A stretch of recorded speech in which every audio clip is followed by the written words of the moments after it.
Blog Talk Radio. Good evening and welcome to the show. Talk with Sue is pleased to present For the Record, a series of programs over the next few weeks dedicated to hearing from critics of the Muskrat Falls deal, what they're concerned about specifically. Tonight, of course, we're going to have a special guest. It is Danny Dumaresque. And Mr. Dumaresque, as most of you may know, of course, is a former MHA, a former director of Newfoundland and Labrador Hydro, and a Labradorian. The reason for this series is so that the people of our province can listen pretty much uninterrupted to what critics are thinking, what is really concerning them about this deal. Not little sound bites, but fully understanding what the message is. There are people who obviously are concerned for the province, concerned about this specific deal on Muskrat Falls. And we hope that this allows people of our province to hear that and hear the full message and start to make some decisions on their own based on what they're hearing. Let me welcome now to the program. I'm going to get Mr. Dumaresque up here now, and then we'll begin to chat. So let's see if we can get him on. Here we go. Mr. Dumaresque, are you with us? Yes, Sue. How are you? Not too bad at all. Welcome to the show. Glad to have you on board. This should be a really interesting evening. I know we've had a number of people very excited about the program, have sent obviously questions for you, and we'll get to those later. But Mr. Dumaresque or Danny, you know, we've known each other a long time, agreed on some things, disagreed on others, but this is such an important issue to the people of our province. We all need to talk about this issue. We need to delve into what the real concerns are. And I'm hoping you kick us off tonight with what your concerns have been, what they are currently, and also some solutions you may see to some of the problems that you see, and what your vision is maybe for the development of such a resource in beautiful Labrador. Yes, thank you very much. I certainly appreciate the opportunity to be able to expound on I guess, some of the aspects of this deal. I have, as you say, been on the board of directors of Hydro, and I've had a chance over the last 25 years as a result of public life and my other experiences to follow this debate for quite a long time over the development of Lower Churchill. At this point in time, after all the assessment that I've done and the people that I've questioned far and wide, I certainly believe that this is a bad deal. And I want to focus on two aspects of this deal, and I will elaborate on them as we go along, and then also talk about the options and the preferred option that I see. First of all, I do not believe we need the power of Muskrat Falls to take us to 2041, and that will come into play a little bit later. And the reason that I say this is because presently, we are able to produce. We have capacity for some 2,000 megawatts of power in this province. And as we speak, we are having a maximum demand of 1,600 megawatts of power for everything that is happening. All of the lights and the industrial and residential demand is around 1,600 megawatts of power. So there's a cushion of about 400 megawatts between the capacity and the demand.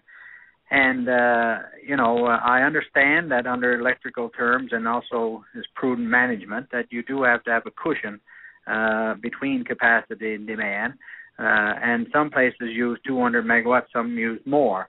But certainly at this point in time, we do not have a crisis situation, and we won't for many years.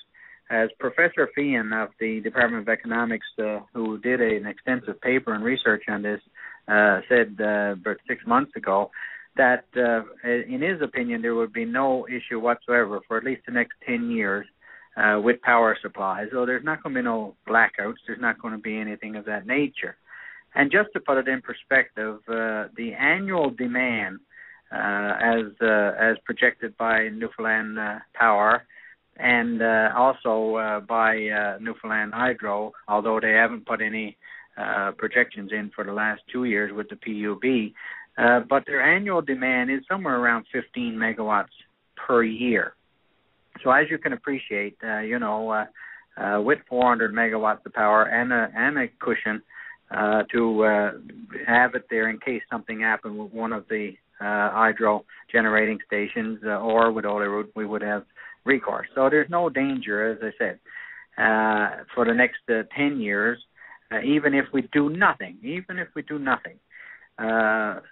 will not be in any danger of losing power and the lights going out. The other thing is that's one part of the reason why I am against this particular project. The other thing is that it's too costly. The numbers just do not work.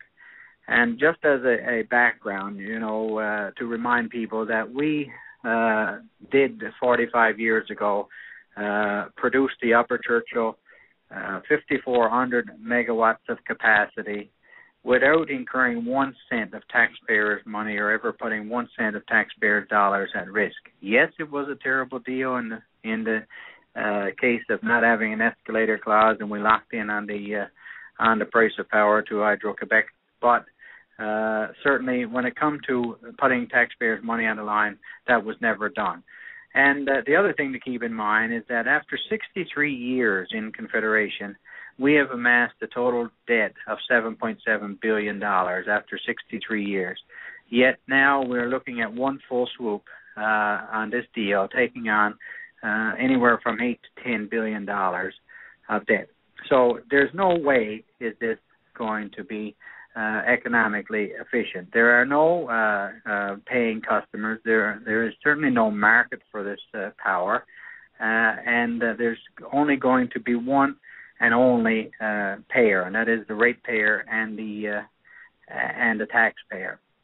And just to bring it down to, I guess, probably more realistic numbers. Right now, domestic ratepayers are paying 11 cents per kilowatt hour on your light bill. If we come in at $8 billion with this present project, that power delivered to Newfoundland will be at least 30, if not 35 cents per kilowatt hour. So you can do the math. If we had to bring this project on and to take it to the Public Utilities Board, because that's the other very important part I want to talk about, is that this project is not going to go the way that every other project has gone in recent times, and that is that there will be full cost recovery on the project over a certain period of time, be it 40 or 50 years. And when we did Cat Arm or Granite Canal or Bay de Spear, these projects went to the PUB and the rates were set to be able to retire 100% of the debt over the amortization period. But in this case, the Cabinet has decided that they're not going to refer this to the PUB, and the reason is that if this present project of $8 billion plus was put to the Public Utilities Board and the ratepayers alone had to recover the cost of it, then the rates would have to go up by 1,000 or 2,000%. So the government knows that this would be politically totally and absolutely unsaleable. So what they have done is they've exempted from the PUB, and they have set up a power purchase agreement between Newfoundland Hydro and Nalcor Energy so that the rates can be arbitrarily set by Cabinet.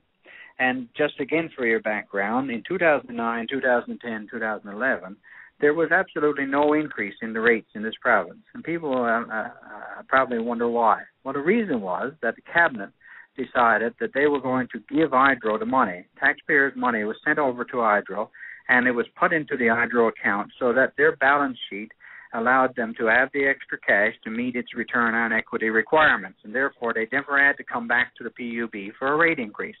And that's basically what happened is the government decided to subsidize the rates during those 3 years for their own reasons, but undoubtedly because it was an election year in 2011, they didn't want to lead up with electrical rates going through the roof. But the other thing is that taxpayers now are being told that in order for this project to go ahead, we're going to be able to have to come up with significant amount of money and equity. We cannot get the traditional funding again for this project to go ahead. We already know that the financial markets, the bond markets, will not come forward on a 75% debt, 25% equity, which is the way that it's normally been financed in previous times with some of the projects that I've talked about. Now the bond market is saying that they want a lot more money, probably 45 or 50% of equity, and that really means that the taxpayers are now going to be losing oil revenue, and may not be known to people, but right now we're sitting on somewhere around $2.6 billion in a cash reserve because we have had that extra money come in from surpluses on our current accounts in the last few years from offshore oil. That money is sitting there right now and is not being used to retire the debt, they say, because the debt payments are not up to be retired. But what they intend to do is take this money and push it over to Nalcor and have this money used as equity to go towards the contribution that they will then be able to go to the bond market and get the extra money to build this project. So, at the bottom line is that we have, as ratepayers and taxpayers, will see a significant cost increase in the light bill and or the tax bill, either in the case of increased taxes or reduced services. It can't be any other way because there's certainly no other revenue to come into the picture. Now, so I don't know if you want me to stop there or... I was just going to ask a question, actually. Just listening to how you're going through this process here. What is your take on how this is being sold? And what I reference back to is prior to, Quebec being shut out of the picture, so to speak, or the government was no longer going to speak to Hydro-Quebec. Nobody ever really heard of a power crunch or a power shortage. That seemed to have come on after the Quebec talks were off. Do you remember anything about there being a warning or such a catastrophic concern that we were going to run out of power prior to that? No, absolutely not. I sat on the board of directors, as you say, of Hydro for, I think it was in 2004 and 5 or something that I left. But certainly up to that point in time, there was no discussion on that board, and several of the board members that I went in there with were there for 10, 15 years before that. There was certainly no concerns raised at that time that we were going to run out of power. And neither was it ever raised in the public airwaves that we would be running out of power in the near future. And as I said, we know the numbers on the capacity and the demand, and when it comes to having options, we certainly have them. Right now we can go ahead and harness 3 small hydros on the island of this province that have already been engineered and ready to go. Island Pond and Round Pond and Portland Creek, which would give us some 80 megawatts of power. And then wind power, we have 2 wind power facilities now operating that nets us about 27 megawatts each, around 55 megawatts of power. So we could add a couple of more of them and come up with around 140 megawatts of power, which would give us 10 years of new life. 10 years of new life. So if you take Professor Fian's conclusions on where we are now, if we do nothing, and add 10 more years of new life by doing these small hydro and wind along with some good solid conservation programs, we are looking at the next 20 years without any doubt whatsoever that there's no problem with energy shortages, and it would be done all within reasonable budgets and certainly not cause any extra hardship on the people of the province by significant rate increases. And when we get to the second part of your point, the first part being, no need for the power, and getting to the too costly part, is there any way at this point, Danny, to estimate really, for instance, what consumers or ratepayers are looking at realistically as an increase per kilowatt hour? What is it to to normal Newfoundlanders and Labradorians, what could this possibly mean, not only to individuals and families, but to small businesses and so on that use electricity? What could this mean to them really in 5 years and 10 years' time? Well, Premier Dunderdale, certainly when she was Minister of Natural Resources, wrote a letter to the editor, and she was quite clear at that time that, this project would certainly see increases in the rates, 25%, she said, in the first year that the project came on, and then 2% in each of the subsequent 40 years from that. This is over a 50-year period.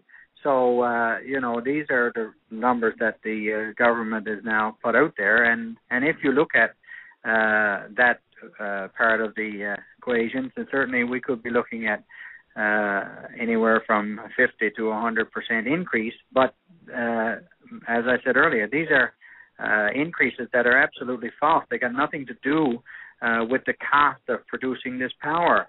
They are arbitrary increases because they're not defined on a cost recovery basis.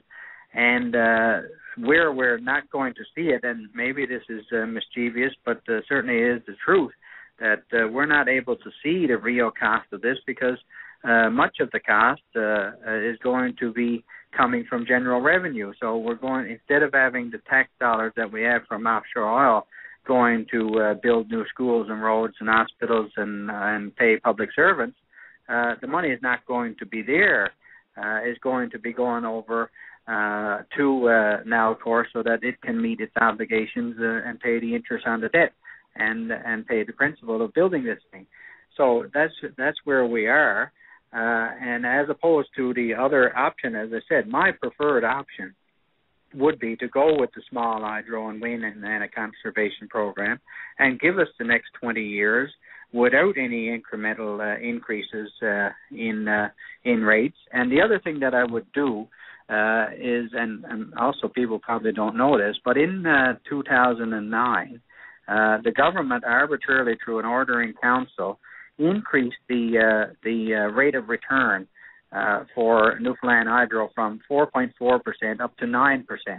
And what that did, it demanded that Hydro now had to go back to its ratepayers or its shareholder and get $30 or more million in order to meet its legislative requirement of getting 9% rate of return. So, and that was always, by the way, fought vigorously by previous cabinets and previous governments, of which I know a couple of them.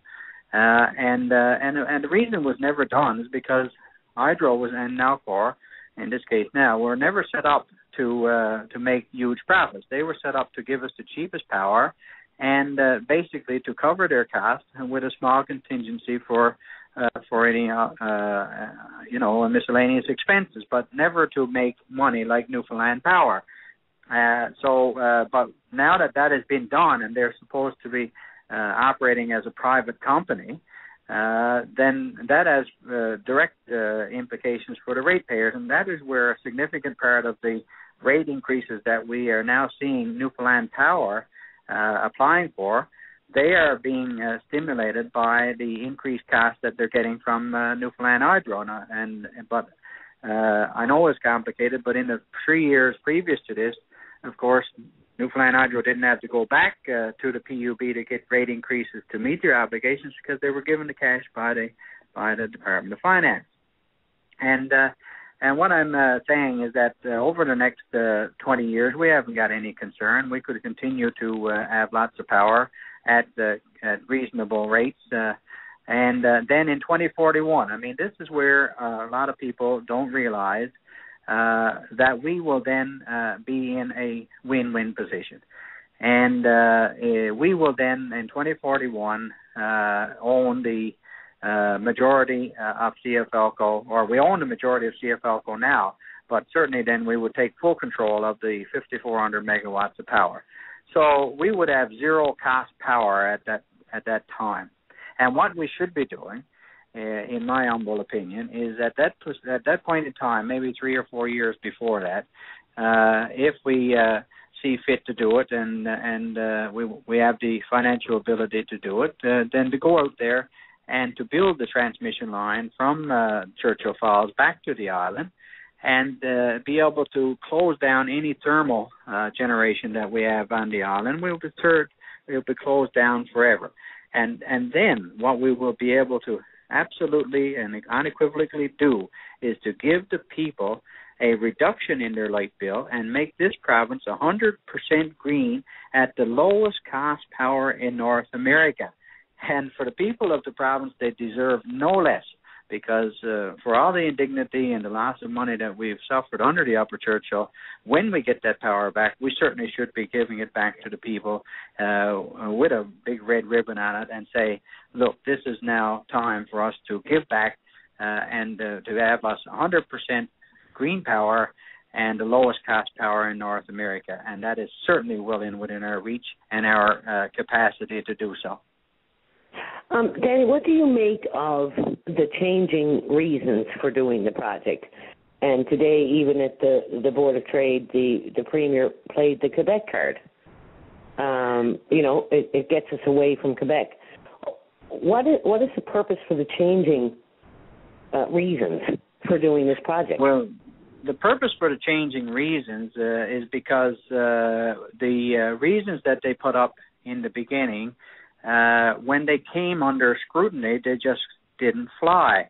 For example, in 2010, and I read recently again the speech by former Premier Williams, his two tenets of his speech was this, that we have now finally been able to do something to get around the economic stranglehold of Quebec.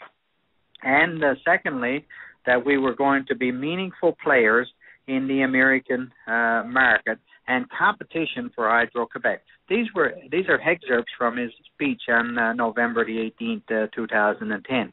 But when you look closer at what the proposal was, you could see how laughable this is. I mean, and that's what happened, because in the proposal that we have, we're supposed to be building a line, 500-megawatt line, over to Nova Scotia. But when you go and look at that, you will see that right now there is no extra capacity from Nova Scotia to New Brunswick. And I talked to the former Minister of Finance it was now the leader of the Liberal Party in New Brunswick, and maybe many of you don't know, but New Brunswick, until the Point Lepreau was closed, was a net producer of power, but it never ever exported any power to the U.S. And he said, Danny, why do you think that is? And I said, well, it's not obvious, but he said the problem is that in order to get power to the markets, the market for power is not in Bangor, Maine. The power market in the United States is in the Big Apple and Boston, Philadelphia, and those areas. And he said in order to get through the legal quagmire of environmental laws in all the different states and to build the infrastructure that would be required, he said you would then end up with 20 or 30 cent kilowatt hour cost of power. And at the same time, then you would have to compete with Hydro-Quebec, who's down there selling all the power you want for 5 and 6 cents. So there was no way that you could compete. And that's why we have in Manitoba, the Public Utilities Board has rejected one of the applications now from Manitoba Hydro to build another generating facility over there to try to export power, because the cost of producing the power is more expensive than you can ever recover through the present marketplace in the United States. So that's why that particular angle did not fly as soon as people started to see it.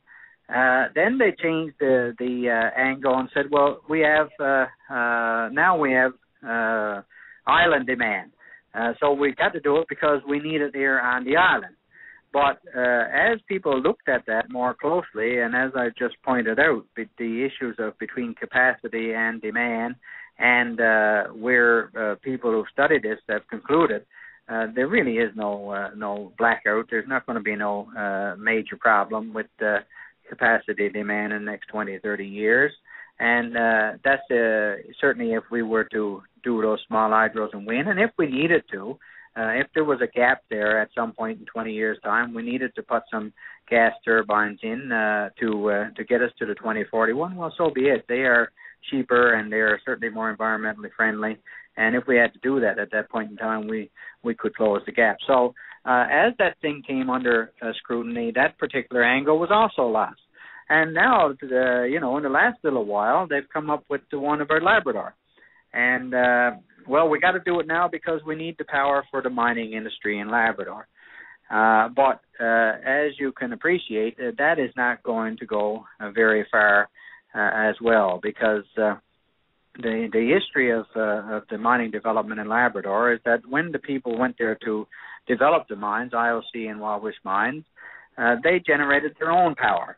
And certainly they built Twin Falls, and they were supplying their own power to the mining that they were doing in Central Labrador.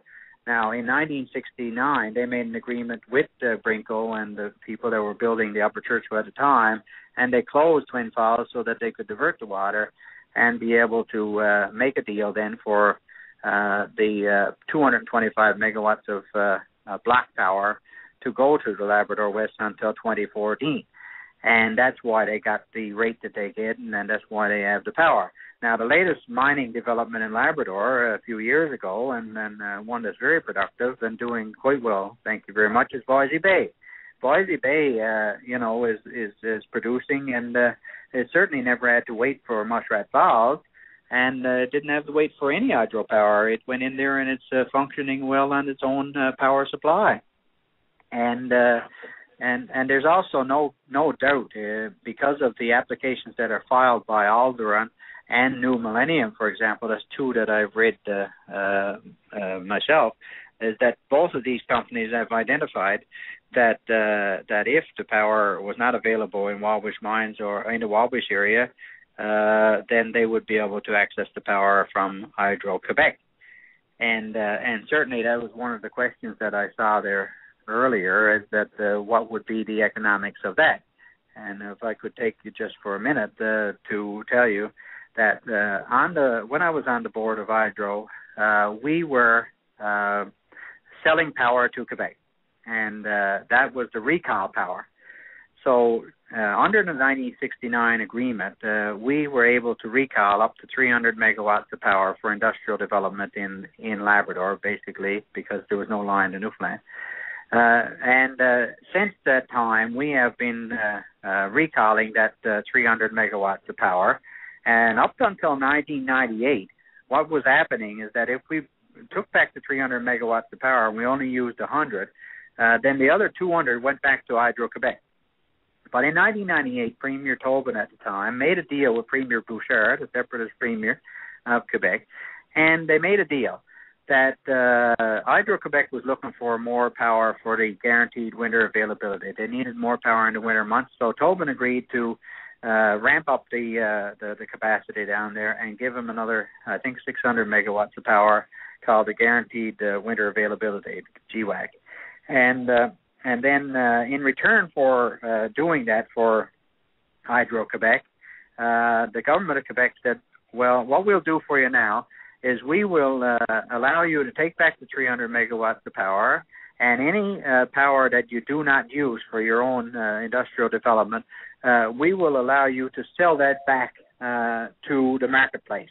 And in this case, they said Hydro-Quebec would be willing to buy the power back from you at market prices. So from 1998 to 2009, we were selling around 150 megawatts of power. And I know when I left the board, we were getting $50 million annually by selling this roughly 150 megawatts of power, around 3 cents a kilowatt hour.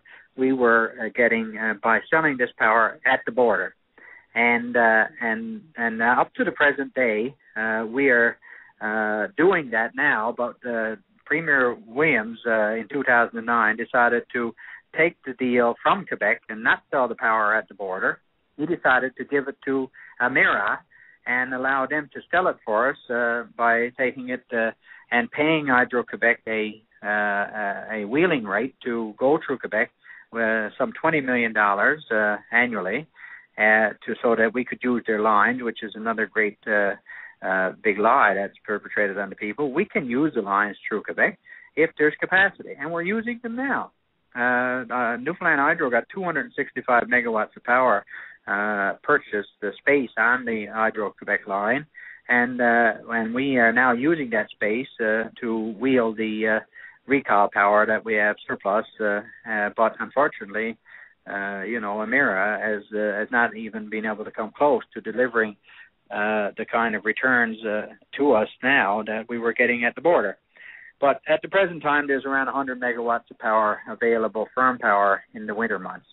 And certainly in the foreseeable future, that could be used to help with some mining developments. But the bottom line is, in my opinion, is that if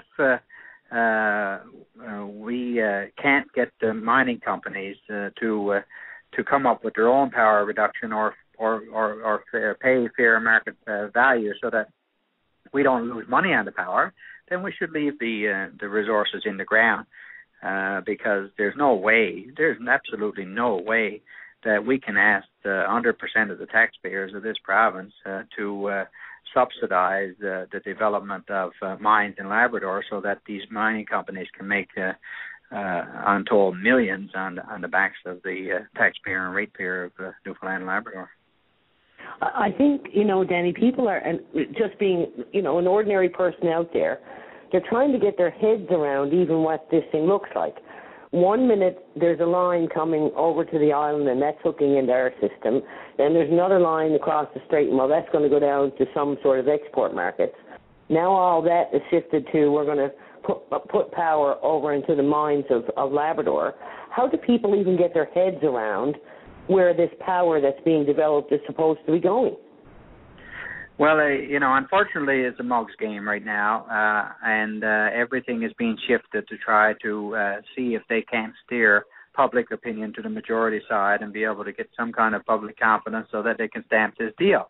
I mean, I am absolutely firmly of the mind that this was a spiteful political deal that was made in the first place by Premier Williams because of his troubles or perceived troubles with Quebec. Now we're seeing where this is all coming from. But, I mean, it's crazy now that they're talking about looking to deal with the mining industry in Labrador, but there is no allocation for that. In the capital budget of the present project of what we expect to be over $8 billion, there is not a dollar in there for the extra capital that it would take to build, for example, some 300 kilometers of brand new transmission between Muskrat Falls and the site of New Millennium, which is up in the Labrador Trough, some 200 kilometers from Labrador West. The other thing is that the present line from Labrador City to Churchill Falls is 100% chock block, full. So, in order to put new power into that area, again, it's some 200-300 kilometers, there would have to be significant upgrades at significant cost, and none of these capital costs and interests associated are included with the present project. So, in order for us to ascertain the economics of this, of course, that budget would have to be changed. But I can see where people are tremendously confused. This is a complex project, and because of the shifting message of why we should do it, and also the various numbers that are associated with the project, certainly it can cause untold confusion. One other thing that I wanted to mention, that is so unique in this project is the role of SNC-Lavalin and the role of the private company in this case. I am really concerned about financial accountability. That at the present time, Nalcor does not have to abide by the Public Tender Act. they are exempt from the Freedom of Information Act, such as it is now with Bill 29. And they also prohibit the Auditor General from going in doing a value for money audit. These are things that are absolutely scary. When we can see now what is happening, Nalcor in 2010, actually it was on December 23rd, just before Christmas Day, that they announced that they were granting a contract to SNC-Lavalin out of Montreal to do the engineering, procurement, and construction management for the project. And, this contract has never been made public, and we can't get the information on what it's costing. I do know that it's well over $60 million now, and it really is really scary when you think about that. Not only are we not going to have this project being, if it goes ahead, being done under the Public Tender Act and under the Government Purchasing Agency, we're not going to have even a bureaucrat in charge of deciding how the money is spent, but we are going to have a faithless executive of a private company from Montreal deciding how $6 or $8 billion of our money is going to be spent. I mean, this is just unbelievable to be happening in a parliamentary democracy. It would be akin to kind of behavior you see in a banana republic, not in a modern political democracy like we're supposed to have here. Danny, it's interesting. Just 2 points, I guess, on the things that you've mentioned. Start with SNC-Lavalin. Always remembering now at today's backdrop of Board of Trade hammering Quebec and being away from Quebec and not relying on Quebec. I don't know. I mean, am I the only one that finds it ironic that it's SNC-Lavalin? Yeah, isn't it certainly ironic that SNC-Lavalin is the one that could be positioned right now to make hundreds of millions of dollars off this project, and that is the big question. I have asked for the release of this contract because as somebody who's been in business now for me in the last 16, 17 years, there's ways to sell and to do business, and one of them is either you do it for a fixed price or you do it for a fee, percentage commission. And one thing that we don't know is what are the terms of payment for SNC-Lavalin. Are they working on a situation which I've heard some significant rumors about, that they are working on a commission basis. Like they didn't look at this project and say, okay, government, we're going to do all you want us to do for $50 million. What I understand is that they have said, look, we are going to do this as a percentage of the cost. But what is that percentage? Is that percentage 10, 15, or 20% of the cost? And, of course, the other question that begs to be asked there is that if it's a percentage of the cost and they are in charge of all the buying for every nut and bolt that goes into this project, with the exception of the Straits Crossing, well, there's no incentive there then for them to even keep the cost down. So these are major, major questions, and all of it could be put to rest if they would have just released the contract and show us the basis for the remuneration that they're receiving and exactly what they've been paid up to date, and are their costs, for example, going to be factored in to the cost of the project, because they could be, as I said, in line, depending on the percentage and the way it's structured, they could be in line to get $500 or $600 million out of this deal. And of course, if that's factored into the overall cost, then that also changes the picture again. Well, we can say that we're really going to put a hammer to them, then that's for sure, Danny. It makes no sense to me, but on the second point, when you mentioned if we were to deliver power from this project to the mines or proposed mines, and you talked about the capital costs not being, even in the project estimates as they stand now, but presumably, if you're going to deliver power that way, and you still have your need for the island, does that not take away from this stuff that you're supposed to be exporting through the Emera line? Well, I was always reasonably good at math when I was in high school, and I also took it when I was in university. But the math just doesn't make any sense. Let's look at it.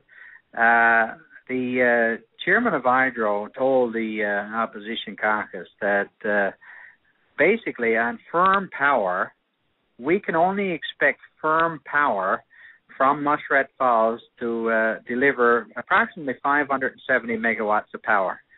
And he's saying in the project, they're saying that they're going to allocate 20% of that to Emera for 35 years, but they're going to give them more than that in the first 5. So, basically they're looking at 130 megawatts of power that's going to go to Emera for their use. So that leaves us then with 570 minus 130, that's 440 megawatts of power.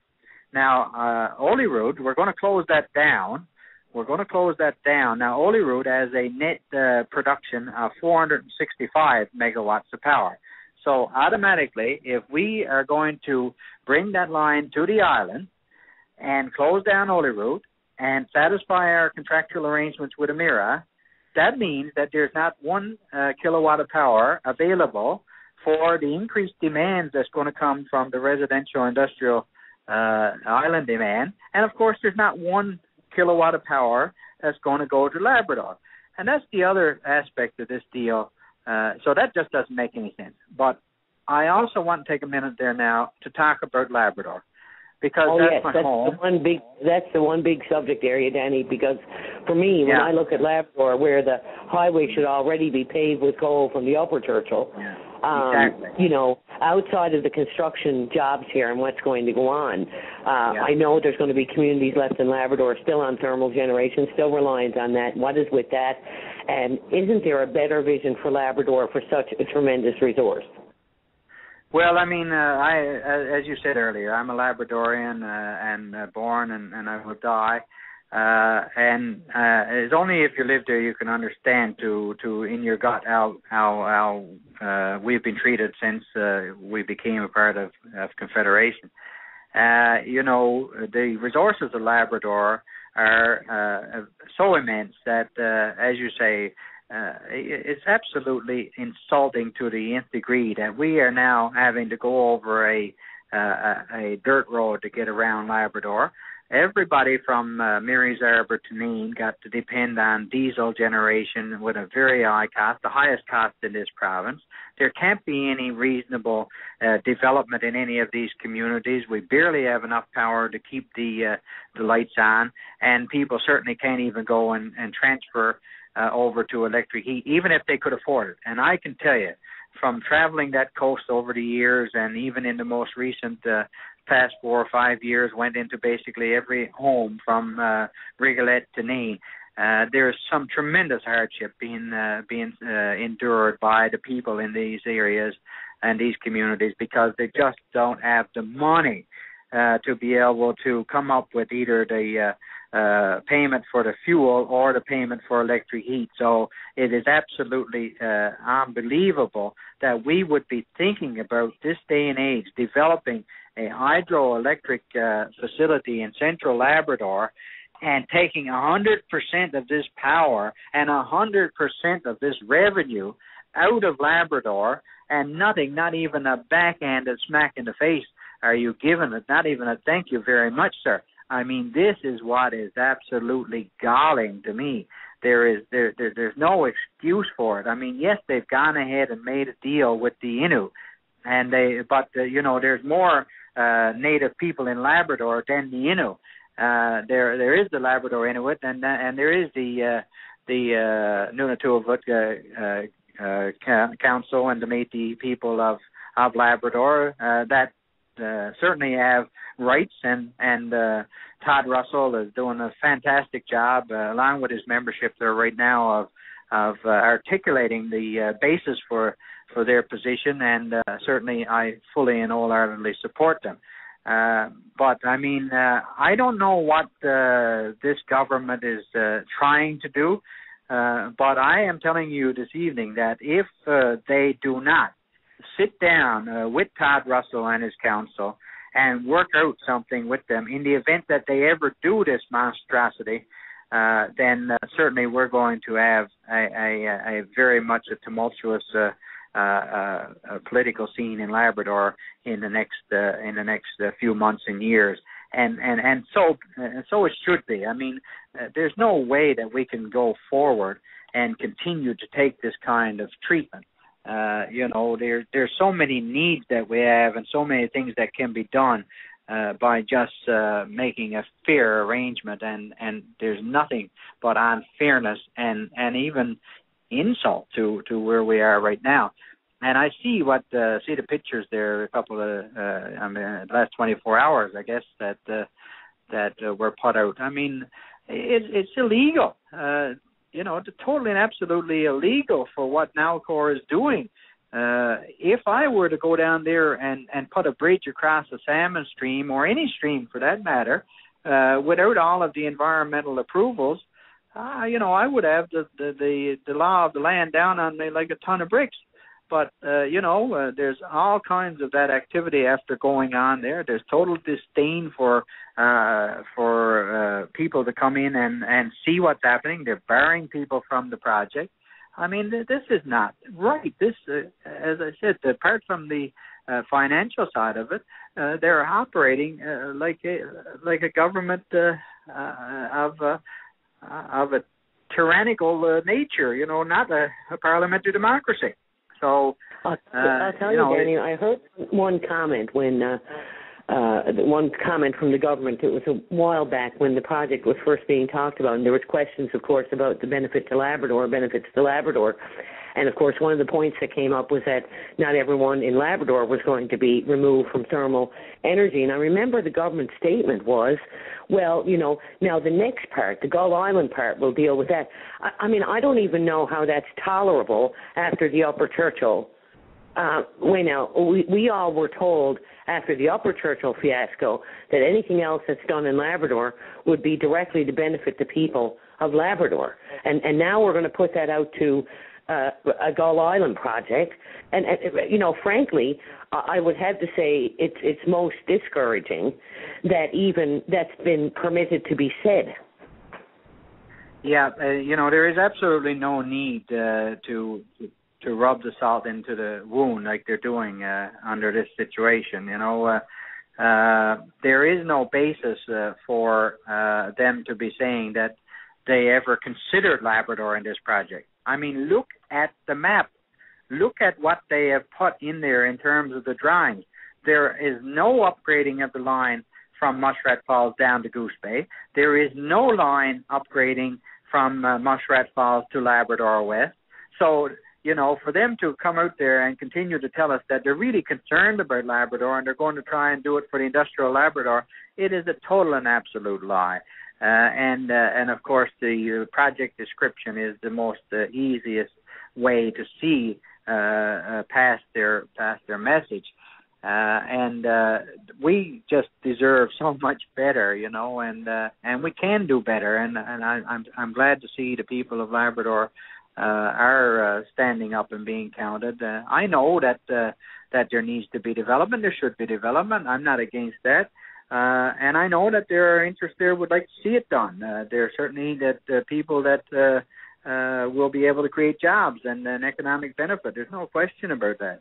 But my feeling is that only if and when this industrial development can pay its way, should we be doing it. I mean, if it doesn't make money, at some point in time, then certainly it should be allowed to continue to run over the falls. There's no question about it in my mind. We have to stand fast, hard and fast on that position, and certainly we should not be doing it because it's going to be going to the island when I believe that the island doesn't need this power, and indeed the people of the province are not prepared to settle for paying for this power so that multinational mining companies in the province and internationally can make hundreds of millions and billions of dollars off our back.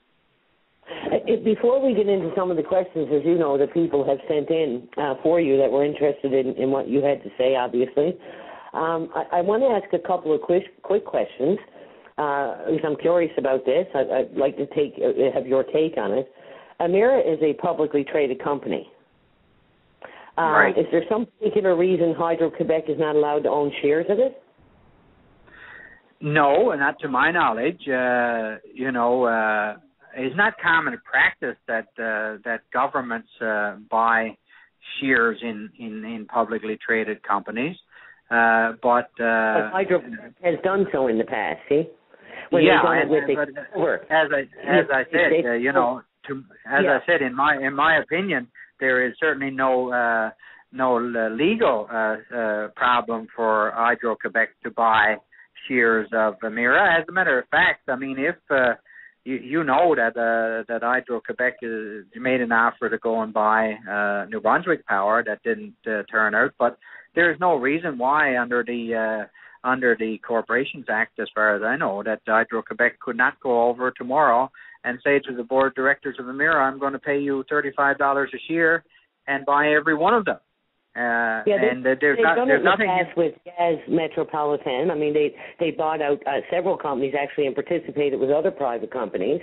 And I guess if Emera's lines look good or their business looks good going down to the States and, putting aside Newfoundland and Labrador's project for a moment, just the business that Emera does, if that becomes attractive in any way, or Hydro-Quebec, if its desire, as the Premier says, to keep Newfoundland and Labrador subservient to it, certainly that would be almost something we might expect. Well, there would be nothing to stop them, that's for sure. As far as I understand it, there would be nothing to stop them. The only thing I would say is that it is my understanding that the stock of Emera is not exactly Microsoft, or Apple at this stage. I mean, they've suffered downgrades, and certainly, is not the money-making machine that somebody would be going after. And as I said earlier, Emera does not have a pipeline to the marketplace in the United States. Hydro-Quebec has the only pipeline to be able to deliver meaningful power to the United States. They recently built a 1,200 megawatt line down there for a couple $2 billion. So these are the people that have the access there, and they're certainly never going to go and buy Emera just to be able to get access to the United States. But if they wanted to go and buy that corporation, there'd be nothing to stop them, and certainly we would end up in the ridiculous situation of having to then sell our power to Hydro-Quebec. But it's something that, like I said, when you look at the history, and you're very familiar with Hydro-Quebec, as am I, and they do different things at different times. On the issue of this debt load and debt burden, if we were to move ahead with this project as it is now, Danny, where in the world would we get the funds to do Gull Island? Oh, it's impossible. It's impossible. Right now, we're living in an extremely precarious position.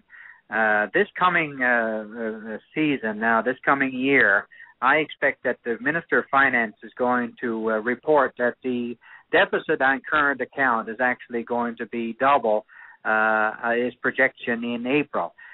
So we're going to be somewhere around $600 million in deficit on current account. We're looking at the possibility of $1 billion deficit on current account coming 2013, 2014.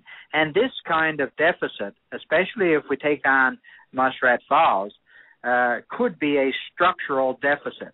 And this is a best case scenario with oil being around $100, $110 a barrel. Many oil companies and many people are projecting that oil will be less than $100 a barrel in the foreseeable future, especially with all the massive developments in shale oil and gas in the United States and the cheap gas that's now replacing hydro down there along with wind. And so, the economics are not there. We are right now going into a time when if God help us, if the price of oil ever went down to $40 or $50, we would have to lay off half the public service in order to even make our payments to all the people that we are obliged to. So this is not the time for us to be taking on this kind of debt. And as I said earlier, the Hydro and Nalcor have gone to the marketplace. They have gone to the marketplace and asked the marketplace, can you finance this project on the traditional financial arrangement of 75% debt and 25% equity? They've come back with a resounding no. And even now, the Nalcor is admitting that we could have to come up with 45% of equity. Well, how do we get equity?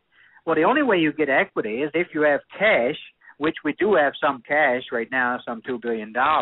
We could park that over there. But how do we get the extra equity? Well, the only way we can get it is use the credit ability that we got as a province and go and borrow the money and then transfer it over there, or use the credit rating of Hydro and borrow the money.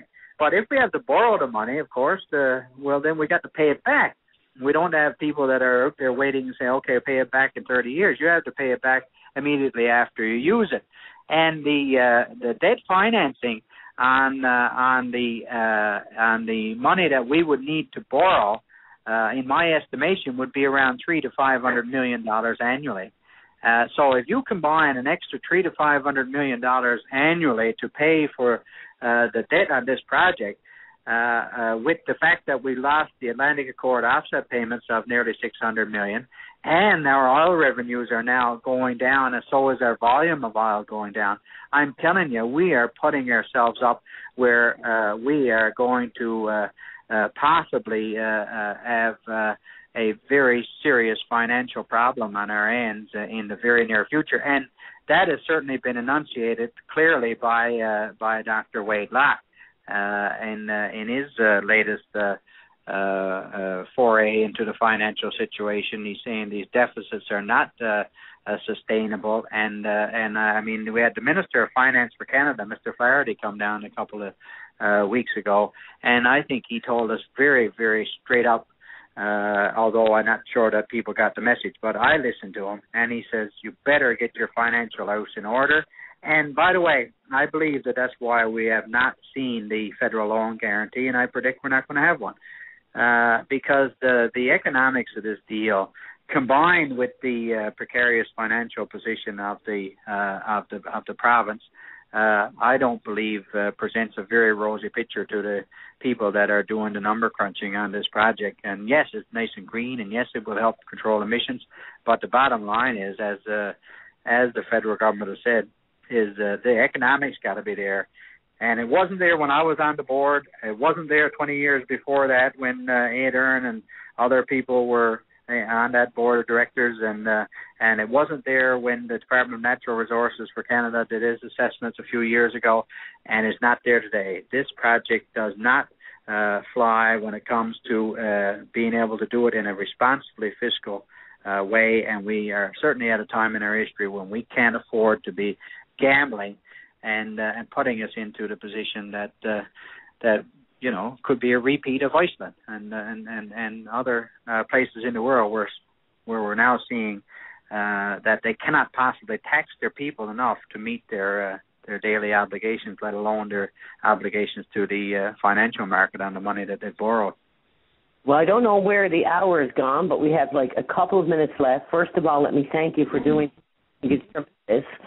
But I know you've answered the questions that we had, certainly on whether or not you think the work going ahead right now is legal, and also on the mining. But this question, why don't you close us off with this? If during your time on the board, if the issue of Hydro-Quebec selling power to our province ever came up, if so, what were the terms in a general sense relative to their selling price to other jurisdictions? Is there anything you can say on that? Yes, I can say that there was never a specific proposal for us to buy power back from Hydro-Quebec while I was on the board, but I can say that Hydro-Quebec did buy our power, the retail power, and they paid us 3 cents per kilowatt hour at the border.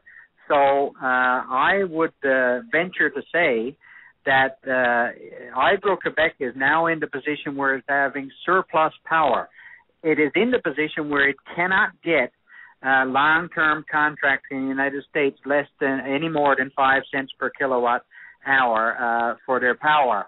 So right now, it is my honest opinion that we would be able to go and get a block of power, whatever blocks of power we would require from Hydro-Quebec for anywhere from 2.5 to 4 cents per kilowatt. And if you compare that... Unfortunately, our time, I think we're going to be kicked off in about 5 seconds. And I just can't believe it's gone. I can't believe the hour's gone. Thanks so much, Danny Dumaresque. Thank you, Sue. Really appreciate it. Look forward to your feedback, and hope we can do it again another time. Thank you very much. Bye-bye. Bye-bye.